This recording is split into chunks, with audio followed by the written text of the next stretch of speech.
It's been so long. I don't know that it's been that long. It hasn't, but I'm dramatic. What? Me? I really hate that the phones don't have like a blinking record button. But I'm well aware I hit them all. I know. It's like when you get in your car to leave your house to go to work, and you're like, you literally just backed out the spot, starting to get out of the driveway, and you're like, I locked the door, didn't I? I had the key in my hand, didn't I? I did put it in the lock. I don't remember. I thought about locking the door, and then suddenly I was in my car. I think I locked it, and then you're like, we're just going to assume that I did. I have turned around before. And made sure that a door was shut because I was like, what if the dogs get out? Oh my God, I know I shut the door. There's a point at which I won't return. There's literally a point of no return for me. Mm-hmm. So like if I haven't gotten out of the driveway yet, I'll go back and check if I have a doubt. Yeah. If I'm already out the driveway, or in my case, my little parking lot on the main street, nope. Deuces, we're going to assume we're going to risk it for the biscuit. I hope the oven turned off. I left my coffee maker on this morning. It was on for about an hour and a half. Canceled. After I like finished with it, and I was like, okay, good thing I came and checked on it. Oh, wow. Your whole house just burns down. No, don't you put that evil on me. Ricky Bobby. What the heck? My Apple Watch yelled at me. What does an apple yelling sound like? That reminds me. When I was eating brunch yesterday with my mom and my sister. So fancy. We were my sister had gotten like an eggs Benedict situation. Oh yeah, and it get those at the Egg and I. It had this piece of, I'm gonna call it ham. It's Canadian bacon. I don't agree with the term Canadian bacon because I think that it is appropriating ham culture. It's ham. Tell me, how is Canadian bacon different from ham? I don't personally know that answer, but I feel like there's somebody out there that's gonna know. Somebody please explain to me the difference, because I would really like to know why we gotta call it Canadian bacon instead of ham. Anywho, so she's biting into her ham, and I've made that comment to her, and she was like, "It's just Canadian bacon, blah blah blah." And I said something about like the noise that ham makes, and I'm like, ham gives like oink oink. You know, it says like oink oink. And she was like, did she just cringe on the inside? No, my sister's great. She and I have a very similar sense of humor in some respects because she's 13. And so. Because she's 13 and you're going on 30? Yeah. Rude. You're closer to 30 than I am. I did not want to pull out the nuclear weapon, but you made me. Listen, it's okay. But so. She rolls with me on like the just outlandish, like the weird conversations when I'm like, because if I told you ham gives like oink oink, you'd be like, we're not having this conversation. I mean, are you going to entertain the conversation? It depends what mood I'm in. It just depends. So she almost always will entertain me. Yeah. So I was like, ham gives like oink oink. And she was like, well, what sound does bacon make? Right? That one? Yes. She's like, but they're both pigs. I'm like, no. It's different. Ham gives off like, cute. And then bacon's like, I'm not doing it again. Being led to the slaughter. Yeah. What does Canadian bacon give off? The same as ham, because it's the same goddamn thing. No, just the word. I feel like it gives off like South Park. Hey, buddy. Canadian bacon. Well, you know how they say, like denim, isn't it denim is a Canadian tuxedo? Like if you wear like the denim top, denim, it's called like isn't it called that?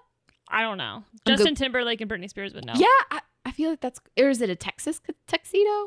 I'm not sure, but I know that it is called something. I feel like why would it like Canadian? I don't know. I feel like it feels more like Texas, but I don't know the answer to that. I have to Google it now. Yeah. We need to know. Entertain. So I exist. So part of me is like, well, normally I just cut. I don't really have anything like that's not just totally off the wall. It has nothing to do with like all that. I'm kind of embarrassed I just made that screeching noise sound. No, it was perfect. Literally, I was gonna try, but I don't think I can. Do it.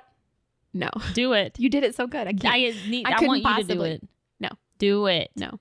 You know what? You're such a Canadian bacon. A Canadian tuxedo is a denim jacket worn with a pair of jeans. Really? What is Canadian about that? I don't know. Huh. Okay. If it says so. It says something around like the 1970s when it became like a thing. Is a Canadian tuxedo cool? No. That's one of the questions. Who asked that? Is that Wait, it's like, you know how they have like this, what people also ask on Google? Mhm. So I just typed in Canadian tuxedo. And so what is a Canadian tuxedo? Is a Canadian tuxedo cool? What is a Texas tuxedo? Yeah, what's that? And then what's the difference between the two? Texas tuxedo is a variation on the traditional tuxedo that adds Western flair, blah, blah, blah. I think it says one version of the Texas tuxedo is the double denim, but another one is like a tuxedo like top situation with denim bottom with like the belt buckle. Mm-hmm. That's Okay. what it's showing. Do they always have cowboy boots? Yes, it says calling outfits a Texas tuxedo is based on similar stereotypes with a particular combination of jeans, sport jacket, and cowboy boot / hat based on the Texas oilman. Okay. I get that. You say Texas oilman, I know what you talk about. Okay. You just say Texas and I'm like, cowboy. Country roads. Okay. That's West Virginia. Yes, it is. This is not, no. Different state. I bought something ridiculous from the gas station, by the way. You asked me to entertain and it didn't today, like literally earlier today. Oh, what'd you get? So I went to go get Red Bull while I was waiting for you because it was already 12 and she wasn't here. So I went to the gas station and I was like, I need Red Bull. And as I'm the one right over down the street, and I look up and I see these football like pictures that have like, they're kind of like holographic. They had a Redskins one, not Commanders, Redskins. And I was like, so like they were not cards, they were picture like they were like it's a picture, like a 5x7, a picture, a picture that you really hang on the a wall, photograph.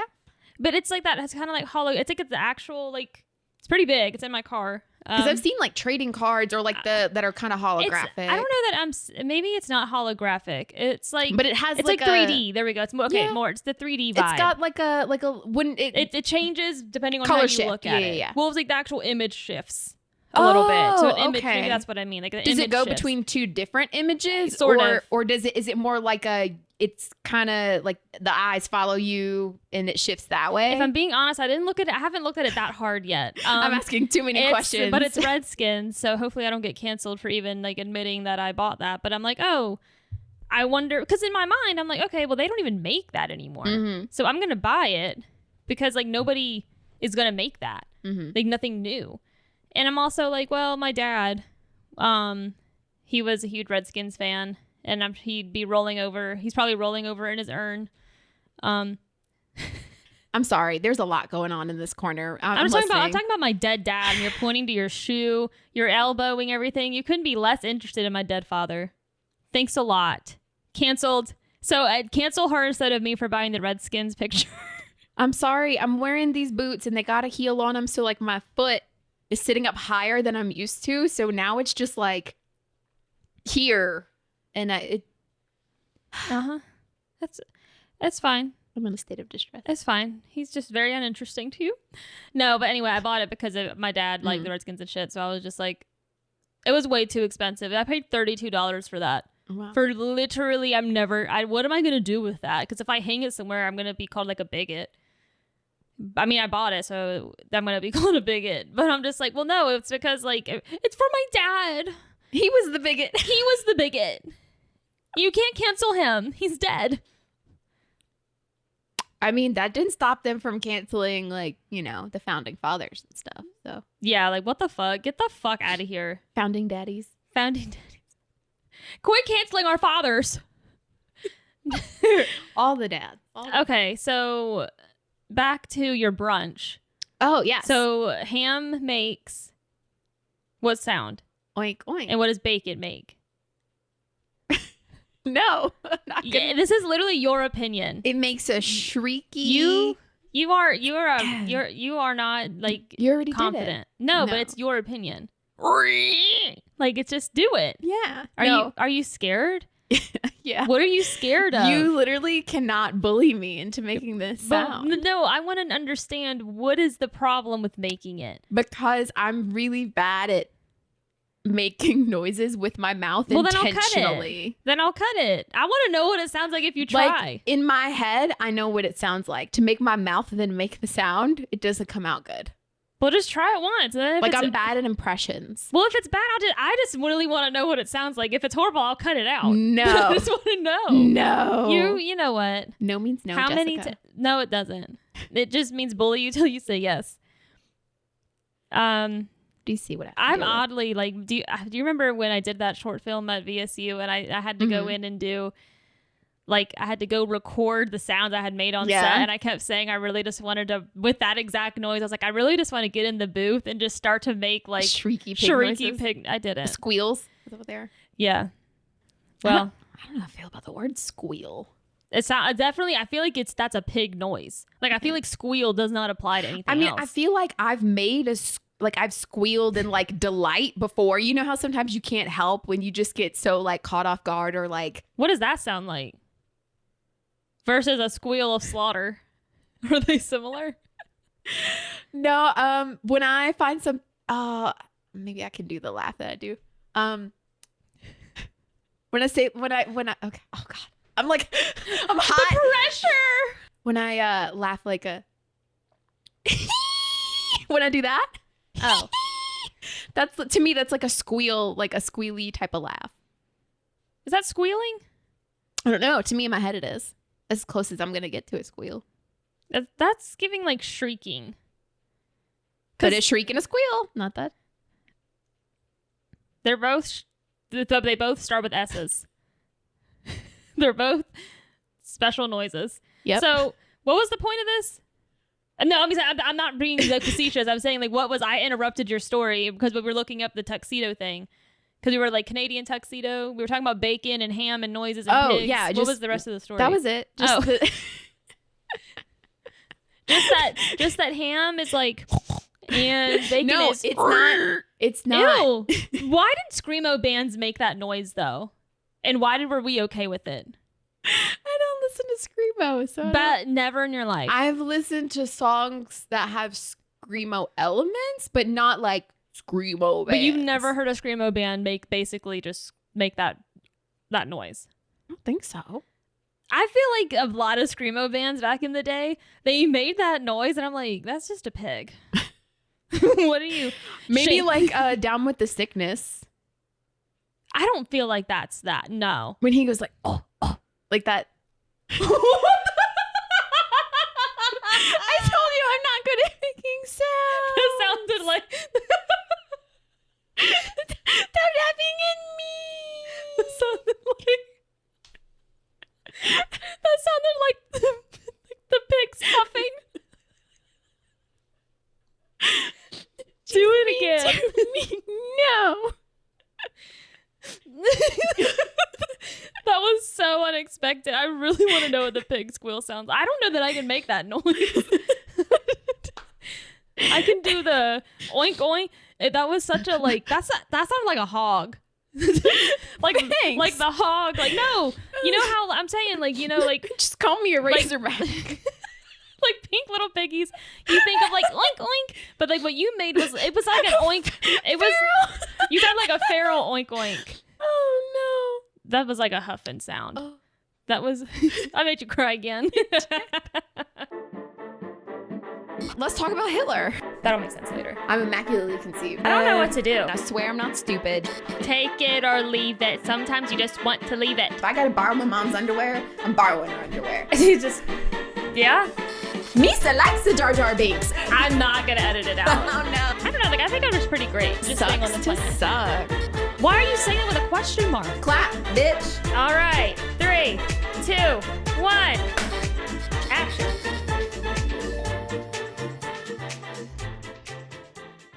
And we're live. I'm Anna. I'm Jessica.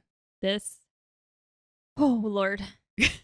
The things you won't see, you know? In between the cuts. What is a cut? I started to You went like this. I wanted to do this, but then I'm like, no, that's a chop. Twice. That's the cut. Okay, so we have a few things to talk about today. We do? Apparently. We're making this up as we go along. Your trip to St. Augustine, and I was going to talk about, I guess, the movie I saw on Netflix I want you to watch, that Brooke told me to watch, and I guess the short film idea I had. So, I took a trip to St. Augustine.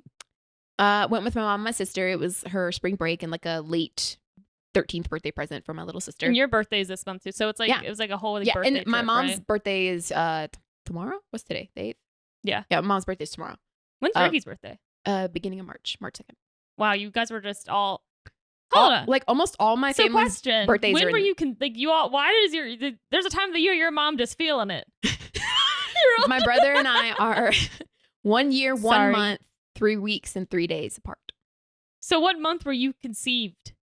Because just do the math. I don't want to do it. That's not my business. It's 9 months, unless you were like a preemie. Would have had to have been like September.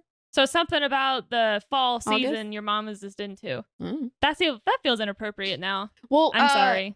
You ever heard of hurricane babies or like blackout babies? So I've heard of crack babies and like shaken baby syndrome. That feels not remotely related. That feels offensive. So there's a hurricane season is usually is summer. I think it's like June, July, through the summer into the fall. I never know anymore. I feel like they're just always around. Always. It's when it's hot.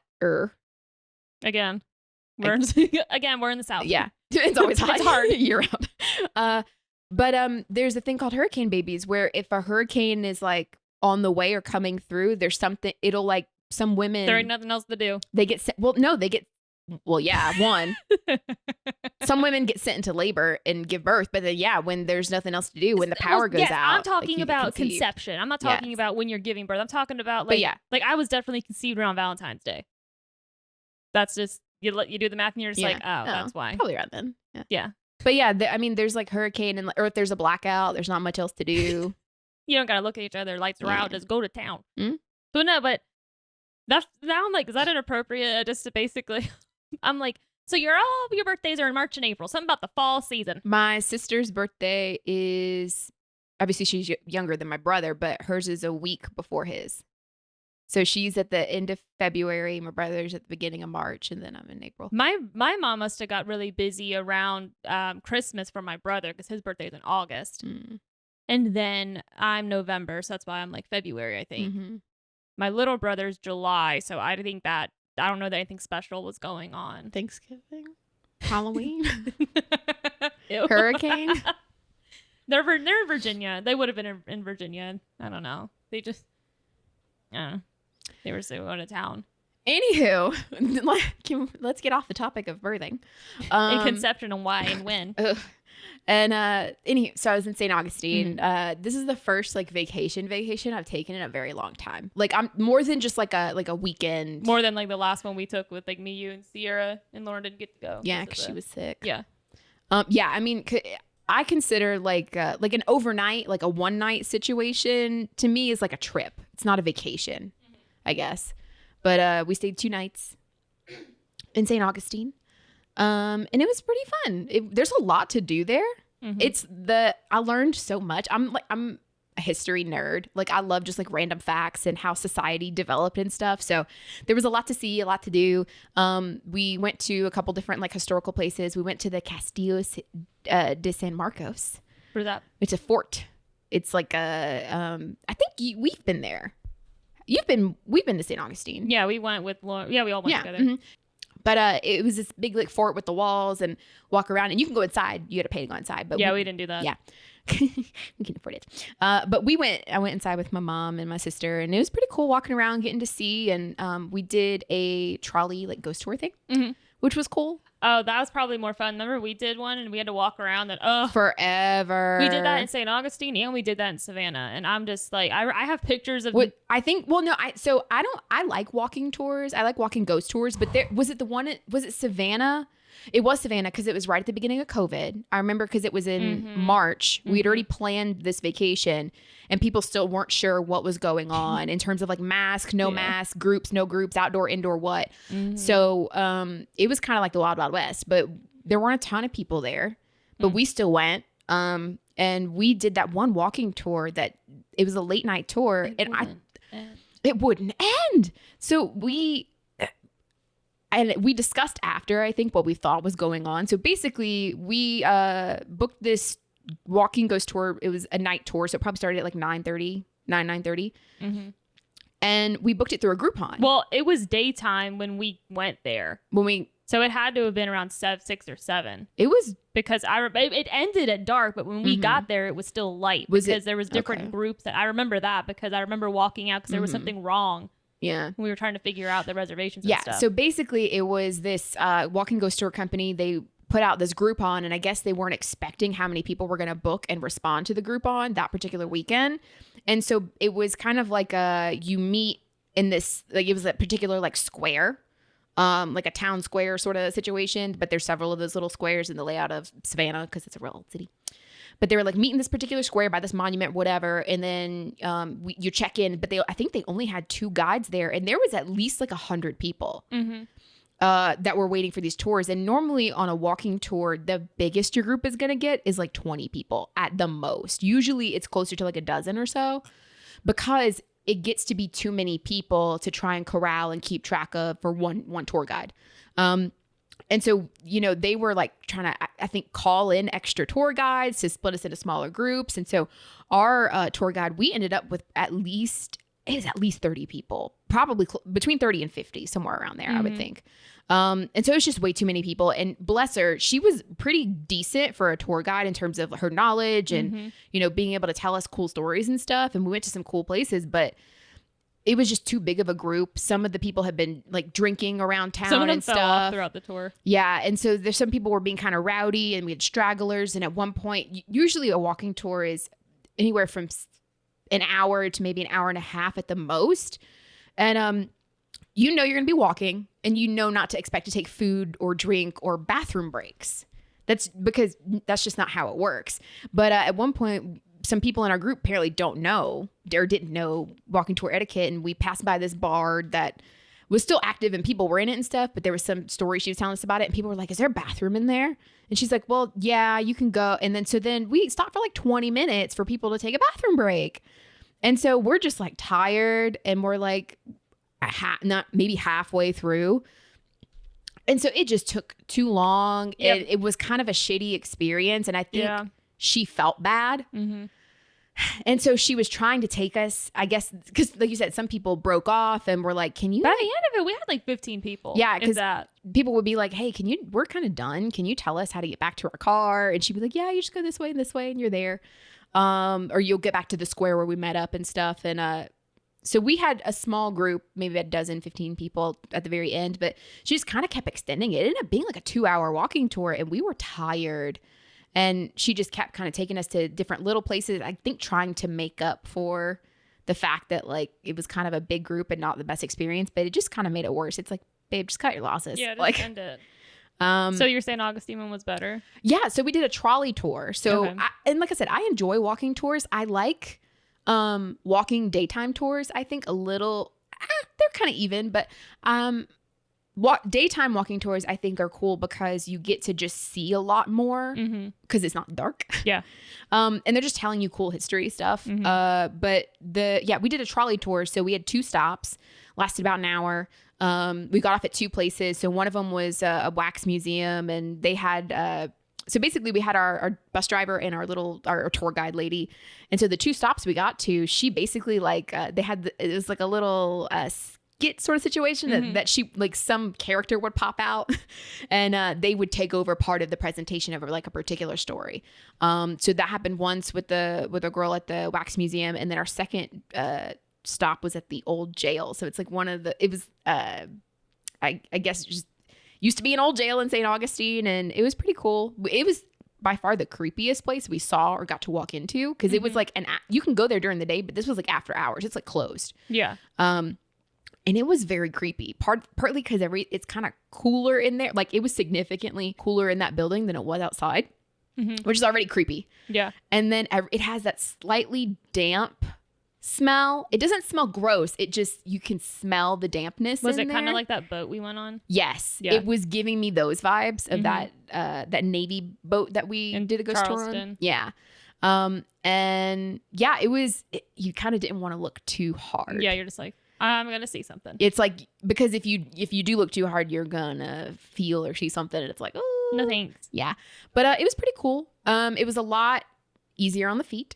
I will say that. Yeah. But yeah, I really enjoyed St. Augustine. It is actually like the oldest, I think, continuous like settlement in the United States. Like they settled St. Augustine about 40 years before Plymouth Rock. Before they landed at Plymouth Rock, which I was like, oh, okay, cool. And I think that a lot of the places that we went to, you know, I'm a person that I'm like, I don't want to just see the display. I read all the little information, like cards and stuff. And the couple places that we went to, I think they actually did a really good job of highlighting not just like what the settlers did and the Europeans did, but the role that like, you know, Native Americans played, and even, you know, how like slavery and like acknowledging it and the role that it played in the settling of the United States. Watch out, they're gonna get canceled. Well, I mean, these are like professional history, historical things. So like, you know, I think that they did a good job of like being able to explain it in context, but without glossing over the like atrocities of how we treated, you know, and still treat Native Americans and, you know, slavery and all that stuff. So, but yeah, they just did a good job. Everything we saw, I really enjoyed. You know, it really is like a tourist city. Everything was in like walking distance. So there's an island called Amelia Island that's right off the coast of St. Augustine. It's technically still in it. And that's where our hotel was. So we had to cross it was like the Lions Bridge or something like that. And traffic on that, it's a drawbridge situation. Like, so it has to raise for boats that are too big to pass underneath it. So traffic, and it's one lane each way. So traffic gets a little busy certain times of the day. It can take a little while to cross the bridge. But if we didn't want to have driven and we were okay with walking, like our hotel that we stayed at was super cheap, but it was decent. And we could have walked everywhere. And I'm that person that like, pack your walking shoes. We're walking because I don't want to pay for parking. But everything is within a couple miles of each other, walking distance. Like, I don't know. I just visit St. Augustine. I work for the official St. Augustine Tourism Board. You're like, I got a job there. But yeah, super fun, super cool, really old city. It was neat. I remember the few places we went there. Like we went to a bookstore that was pretty cool, and we went to some like dog bakery thing that was cool, and then I think another soft serve place. But I mean, yeah, we didn't spend too much time there, but it was pretty cool when we did go. I'd like to go back. Yeah, I was telling my mom, or she was saying that she's like, you know, I'd like to do another. We basically were planning another trip to St. Augustine at some point, you know, in the next like year or so, because she's like, you know, the next time we come back, we would stay at the same hotel, and there was a couple things we just didn't get to do because we didn't have time, and we were very tired. Yeah. But we're like, you know, it's not like it's that far away, and it's not so expensive. Yeah. And there was still so much more we wanted to do. Like there's a medieval torture museum that we didn't get to go to, but it's still on the list that I was very interested in. Well, just saying. Yeah. Yeah. Okay. No, I mean, that shit's wild though. Like that's kind of stuff like freak me the fuck out. Oh, like hearing about some of the ways that people used to do that, I'm like, bro, what the fuck? The one of the stories that they told us in the ghost tour is about this guy. I think his last name is Andrews, I think. And so basically he was like a sailor on a ship, and I think that he was a pirate or something like that. So anywho, he gets put in this prison. They eventually decide they're going to hang him, and so they put him in the garret, I think is what it's called, where basically they put this rope around your neck and they feed both ends of it through this hole in the back of like a wooden board that you're standing against. And then they tie both ends of that to this like another piece of wood, and they basically just twist and twist and twist the wood so that the rope gets tighter and tighter around your neck, and you either like suffocate or get like decapitated, or, you know. You're definitely going to suffocate. Yeah. Yeah. But so people would like place bets, so because it's like entertainment. There's no like TV. There's no Like, so any type of public execution is like town entertainment. People would bring picnic baskets. It's a family affair. They get dressed up to watch. Pause. Where's the fucking TV show about this? Like, where is the sitcom about that? That's fucking funny. I mean, from that objective standpoint, like, that's fucking it's so hysterical. ridiculous. Yeah. And people would place bets on like how many twists of the rope would go before he died, or if the rope would break. Like, there was like actual like lines on betting and stuff like that. Oh, I want to make a skit. Immediately like, oh, inspired. That's so not funny, but so like is. What happens is there's people in the audience that are watching, and so they're twisting and twisting. And they get to twist like 7 or 8, and someone notices that he has a pair of like Catholic rosary beads that he's holding, and I think at this time he was a Spanish sailor, and it was St. Augustine was ruled by the English Protestants at the time. And so he's holding like a pair of Spanish rosary beads, whatever. And so on like the 8th or 9th twist of the rope breaks. And so there's a priest or something. There's some clergyman in the crowd that then like basically says, "Oh, it's a miracle, a mercy of God. It's an act of God, and this man is now free because he survived his public execution." And the governor, who like really hated this man in particular, was like, he can't do anything about it. He's the one that ordered the execution, and he was basically like, "Mwahaha." And he can't do anything because at the time the church has more power than the government at that point in history. And so he can't do anything about it. And he's like, "Motherfucker." So since he can't get his execution, the man is basically allowed to go free, but then like the government's still kind of like going after him. He's also still Spanish Catholic or whatever. So he I think it makes a deal with the church that I think it was that he would convert, and that he would then also be like a missionary basically and help the church out and stuff, and he would be given like sanctuary and he would be able to live in the church. And so it ends up that like years later, eventually he ends up marrying a woman that he met in St. Augustine. The woman turns out to be the governor's daughter. And so the story goes, like, some people think that like she had something to do with they don't know if, and I may have gotten it mixed up. I don't remember. It was either he was Spanish and Catholic and the town was Protestant ruled, or it was the opposite, where he was Protestant and the town was Spanish and Catholic. But basically, they think that she may have had something to do with like the rope breaking, whether she like made a weak point in it, or because she would have had like, as the governor's daughter, may have been people may have given her access or leeway to certain things, and she also was had some ties to the church, I think. So that was a really interesting story, and I was like, oh, that's cool. So one of the ghost stories, I'm just going to tell you all the ghost stories. One of the other ghost stories that they told us, we were outside this cemetery, and one of the markers, or grave markers, I guess, gravestones, monuments. It wasn't really a gravestone. It was basically, it kind of looked like it was a tall pillar that looked vaguely shaped like a lighthouse, but without the light on top. Mm-hmm. So think of like the Washington Monument, I guess. Tall with like a pointed sort of like pyramid on the top kind of thing. Anywho, and it has this like almost like 4 walls sort of thing around it. But basically they said that it was the story, the way that they told it was that there were these 3 young men who were probably between the ages of like 14 and 17. These 3 young men, and they were I think they were soldiers. Anywho, they had heard a bunch of stories about this freaky cemetery where a bunch of people have been buried. It was one of those situations where like a case of yellow fever had taken over St. Augustine. So they were burying people like 20 to a grave deep kind of thing, like mass graves and all. And so, there had been stories about, the hauntings of the cemetery or whatever at this time, a couple hundred years ago. And so these 3 boys are like, oh, we're going to go, check out the grave, whatever. And so they are exploring and walking around this the cemetery. And at some point, they come across this like figure that doesn't have a face. And it can't speak to them. Like where you would see like eyes, nose, mouth, it was kind of just blank, almost like a mannequin. It's blank. So anywho, they got really, and they heard like moaning, kind of yelling sounds, but they couldn't really make out what it was saying. So they got freaked out, ran away. And then they came across some man that they were like, they were asking a bunch of people, trying to figure out like, what was this that we saw? And so the guy tells them this story about how, years before, like I'm going to say it's like 40, 50 years before, there was this woman who she was supposed to get married to this guy. And about 2 weeks before their wedding, he runs off and leaves her. So then she dies. Some records say that she actually was ill and had some sort of heart condition. Other records say that she died of like a broken heart sort of situation. But so she dies.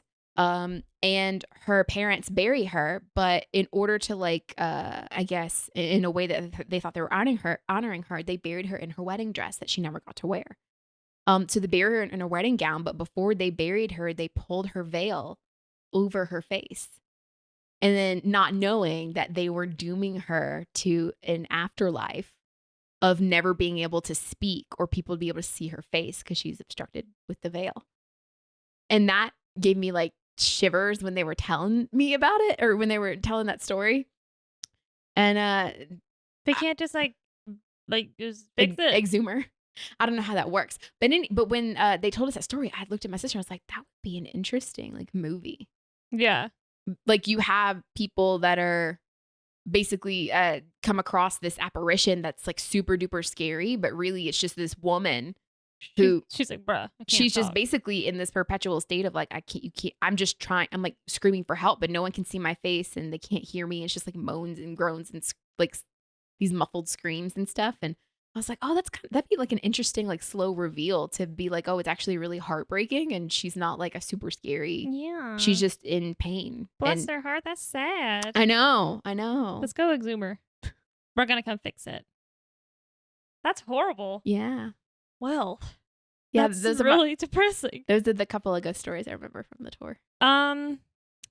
Okay. Do you want to talk about your movie?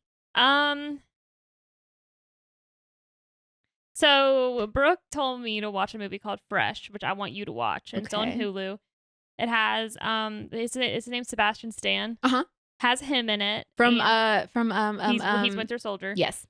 That is him. He is Winter Soldier, right? He's Bucky. So basically the movie starts off and it's a girl who's trying to find love and she's not finding it successfully on dating apps because it's all just kind of shit. And she meets this guy in a grocery store. And it's pretty organic. I mean, he does just kind of come up to her and he just kind of talks. And then he's like... organic at a grocery store. So, it was also in the produce section. So, was it fresh? I think. Fresh and organic? Sure. Their meeting is organic? Technically, it really wasn't, though. So, it's all a lie. So, he talks to her and he's personable and likable. And they seem to really hit it off and they really like each other. And it moves kind of fast. And she has a best friend that she keeps up with throughout the whole movie. And she like snaps a picture of him once. I think the main girl in the movie snaps a picture. Her name's Noah. So Noah snaps a picture of him when he's asleep. And his name, I believe, is Steven in the movie. And so she sends it to her friend because she wants to know more about him. And he doesn't have social media. He doesn't have all this stuff. And, you know, so refreshing. Her best friend is like, that is so sketch. Like he's red. Like it's weird. So anyway, they eventually go take a trip. They're going to take a trip. And he's like, oh, well, the traffic's really bad, so you can just come to my place tonight, and then we'll just leave in the morning. She's like, okay, cool. She gets to his house, kind of it's way, way out there in like the country. Really, really, really, really nice house. So he gets her a drink and stuff, and of course she's drugged. When she wakes up, of course, she wakes up chained. He's in there, and he's kidnapped her.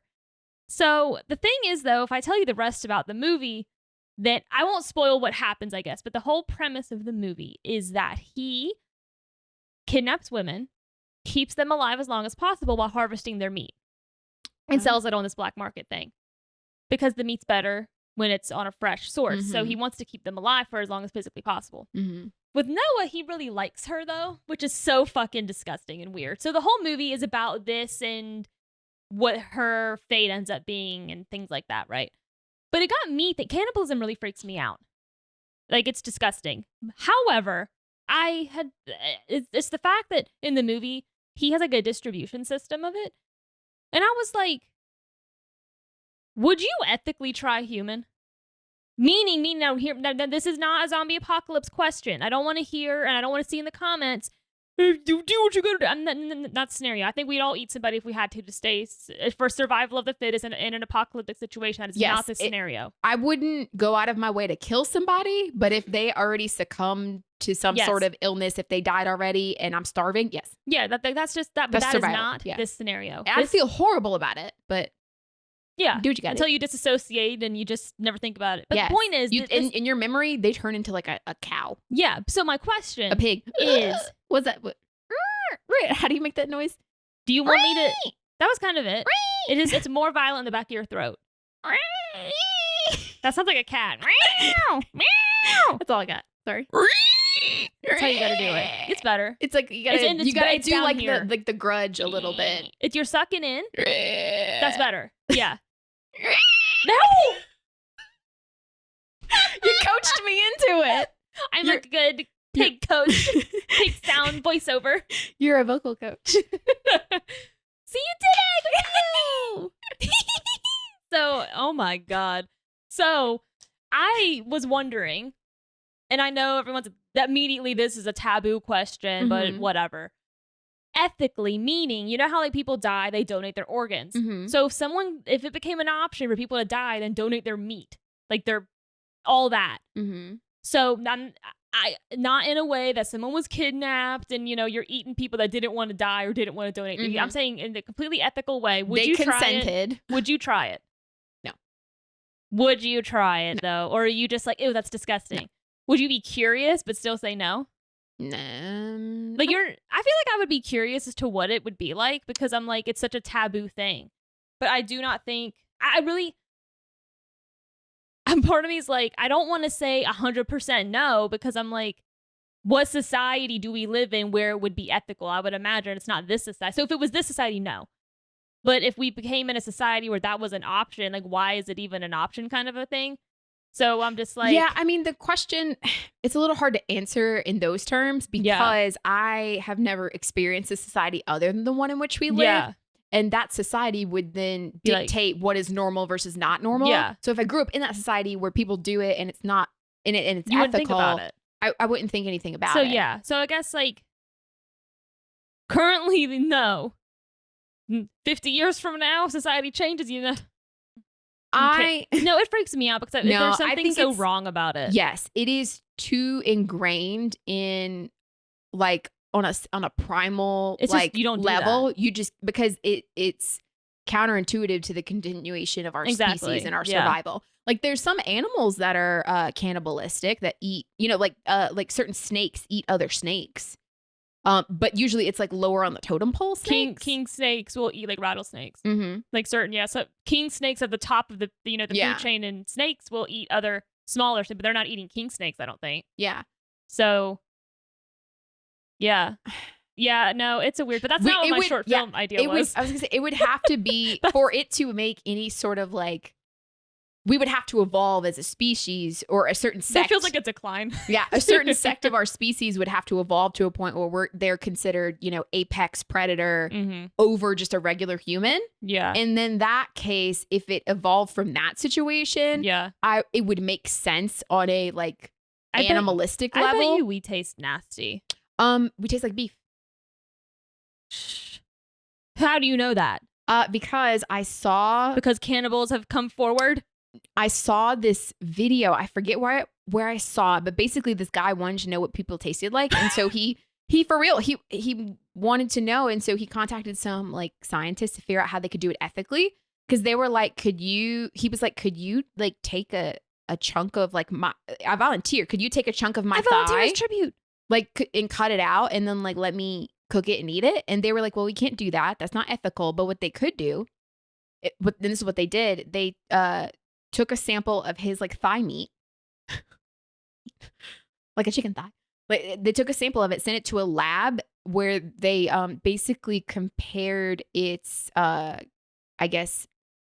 structure and the way that it's made up and like the proteins it's made up of and its fibers, and basically that costed way more money. They could have just let him eat himself. Yes, they sent it to a lab to analyze, and they said that it is closest in structure and makeup to beef. So their best guess would be that it would See, we didn't need to guess. He wanted to eat himself. because I mean visually, if you look at like raw beef versus chicken versus pork, you can see that there's a difference. It's very different in the way that the muscles are created and even just the coloring, like how they taste, the texture. So they said they were able to compare it, and they said it's closest to like a beef. Yeah. So, there's a morbid curiosity in the sense of like, because you're like, ew, you're not supposed to do that, but like, what would happen? What is it? But not an actual curiosity to the point that I think about it all the time. But the movie is the reason it got brought up. So then I was just like, okay, whatever. Like, that's disgusting. And the movie, I'm not gonna tell you what happens in the movie. You should just go watch it. It's a really interesting movie. Fresh on Hulu. Got me thinking about. But see, then if I tell you how I wish it would have went, or if I tell you my short film idea, then it actually kind of ruins the movie. I'm not gonna watch this movie. You are going to be eaten because I'm angry. I'm gonna eat you. No, okay. So basically, my movie idea, I was like, so after I watched the movie, I hear the song "Maneater." She's a Nelly Furtado. And first of all, that song's a fucking bop. And I'm like, I see it in my head. I feel like Nelly Furtado she's got put out a bunch of songs that people know, but they don't know her, and they don't really know her name. And so I hear the song, and I'm like, I really want to make a short film about like a guy who like kidnaps a girl, and he's gonna like, she wakes up on this table. But she's the cannibal. Well, she just flips the script. Like, I want her to get free, and then she straps him down, and then I have a whole idea for the Maneater situation. But I actually have to, we and Brooke talk, we have to figure out how to license the song. Because I can't do the film without the song. You know, because there's a line in the song where it goes, "You wish you never ever met her at all." And I really need that line in the film. Like, I need the music. Mm-hmm. So anyway, I want to be kind of vague about it because I'm like, I don't want to say everything. But that's kind of like the concept is like, I want it to be like, oh, you don't realize that like you just kidnapped, you think you're crazy. You just fucked up. Bad. You picked the wrong person. You picked the wrong bitch. That's super interesting. Because it does turn that sort of, I guess, trope on its head, where it's, you know, it's some serial killer, sadistic man, you know, tracks down and plans this whole elaborate thing to kidnap this woman and torture her, whatever. And it's like, you picked the wrong bitch, because then I think it would be interesting. It would be interesting if it's a case of like, you would need to have scenes where she's like, why are you doing this? And he's like, you know, going on these monologues or whatever about like the whole ethos of it, and like why he does what he does, and rationalizing it and talking about all that stuff, right? And you know, it would be interesting if he does all this stuff, right? And then we get to the point where she turns the tables, is able to then flip it on him. And then she, in a way, she wouldn't do this to just anybody. Like, he is crazy, believes fully in this whole mindset. Oh, yeah. And what's good is because the short film, it can be extremely vague. Mm-hmm. Like, I literally see it as like, I want him to be sexist. I want him to talk about how women are like, you know, we're no longer the housewife situation. And I want Brooke to be the character because, you know, she's so beautiful. And like her dressing her up in this. Because what I want her to do is when she gets free, like how I envision it is he leaves his little torture area and we follow him because he needs to go get something from his house. And then when he comes back, she's no longer there. And then he gets, you know, hit on the head. And we then, from his perspective, we see her standing over him. And then when he wakes up, he's on the table. Mm-hmm. I want her decked out in like 1950s, 1960s housewife attire. I want her to be the perfect housewife that he was talking about. And you know, I want her to be every single thing that, like, look wise, and then just do this horrendous, disgusting. I want the song playing. I want her like bopping and dancing to the song. I want her putting on her, like, we were talking about her putting on her gloves, and like she's just going to town. And then at the very end, it needs to be those like I want it to be those yellow like rubber gloves up to your elbows. And then, you know, the beautiful dress. I mean, every single thing, and turning it on its head. And then I want her to have a face mask. Curls. I want her to have like this whole, like, she'll have her face shield. And then at the very end, when the song is like, "You wish you never ever met her at all," I want her to live because I want him to have like a music thing. I want him to be playing music, like classical, like I'm just so like intellectual and awesome.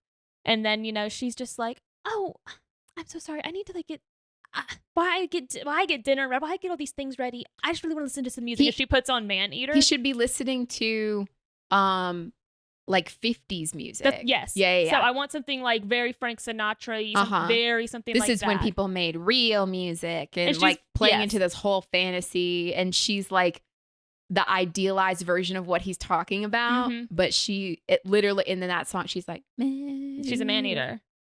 I love it. I want the end to be when she's going like, I want her to lip sync the song when we get to "You wish you never ever matter at all," and then when she does that, she's getting like her meat cleaver, and then because there's a part in that where like the bass kind of hits and like the drums start to go, and as soon as that hits, I want that thing to go down, and then blood splatters all over her thing, and then it cuts, and then it's just the credits the rest of the song. The shot of her holding the meat cleaver, she needs to be posed like those 50s housewife like ads where they're holding like a feather duster, and it's kind of like over the shoulder a little bit, like in my head, like the shot needs to, there needs to be so many. I need to help you with this. I am invested. We already knew that. Me and Brooke, we were like, we need to figure out how to use this song. Yes. Well, who we need to contact and everything. I want to help come up with like references for shots, because that Easter egg type shit gets me going. It gets the people going. No, she but I was gonna say, when I want to help, or at least dialogue with you about his monologue where he's talking about all the sexist bullshit of, women used to be women and like the whole bit. And he needs to have a line that's something about like, a woman's ultimate role at the end of the day is to be like of service, or is to be a servant and to serve him, and what better, and something to the effect of like, what better way, like the ultimate form of sacrifice or service, nourishment to my body. And my, and I'm like, I was like, Brooke has to do it. I mean, she's like a little Barbie doll. She's a big, beautiful and perfect. And I'm like, oh my God.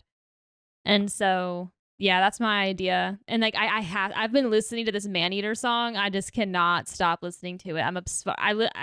It's just something in me clicked. Like I saw Fresh, and then and then hearing that song, I was like, which, I mean, I will go ahead. They're very different. Very, very, very. How Fresh goes is nothing like how this goes, or how I want it to go. And I'm like, very short film. Nothing that's going to be like, that I don't need backstory. I don't need all that shit. Just like this really fucked up scenario and scene. And so the biggest thing will just be the song, because I have to have the song. I think it's interesting to pose like because like you said, with short films, you can leave some things ambiguous. I think it's interesting to pose the question of like, does she actually adopt his mindset in terms of what he's explaining? Yeah. But flipping it in a way like, no, this is women are not to be put in this position. Men are, because men are the weaker, subservient. Like, they're supposed to serve they're supposed to be the breadwinner. They're supposed to provide for their families. So, oh my God, if he says, something about what better way to be of service, or you make the ultimate sacrifice, she's like, what better way to be the provider? And so it's nourishment to my body. So I do not condone cannibalism. This is not a cannibalistic. I'm very excited about this. This is not a pro cannibal podcast. But so that's going to be disclaimer. We are not cannibals, and we do not condone it. So anyway, that's pretty much the vibe, guys. So cannibalism on this side, movies and short film, and ghosts on your side. Yeah, that about sums it up this week. Warning: this will be episode 18. We will be filming 2 more episodes and then going on. And I don't know how long the hiatus will be. It will be as long as it needs to be, because we're moving to a different room.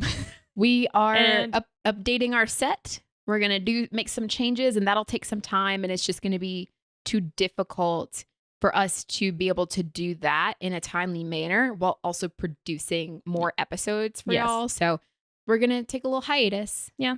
We have a lot of clips in the meantime that we can definitely do. Yeah. That we need to get caught up on. But yeah, so this will be episode 18, and we will be filming 2 more and then going on a hiatus to just give y'all something new. And the next 2 episodes after this one, one of them I'm sure will be our recap of Taylor Swift. Yes, it will. So basically you'll get at least, I would say 1 more in April and 1 at the beginning of May. Yeah, that seems fair. Yeah. Yeah. So, well, guys, that is this week. Wrapping it up on Maneater. She's a Maneater. I need to listen to that song now. Okay, guys. I want to listen to it now too. I'm like, we're about to all of it's going. We're about to gonna go done. storyboard now. Yeah, right. Okay, we will talk at you next week. Bye. Bye. Thanks for watching. So how about that chicken? Are you feeling the chicken? I'm kind of feeling the chicken. If you enjoyed this episode, hit the like button and subscribe to our channel. Turn on notifications to make sure you don't miss any future uploads. Talk at you next time. Bye.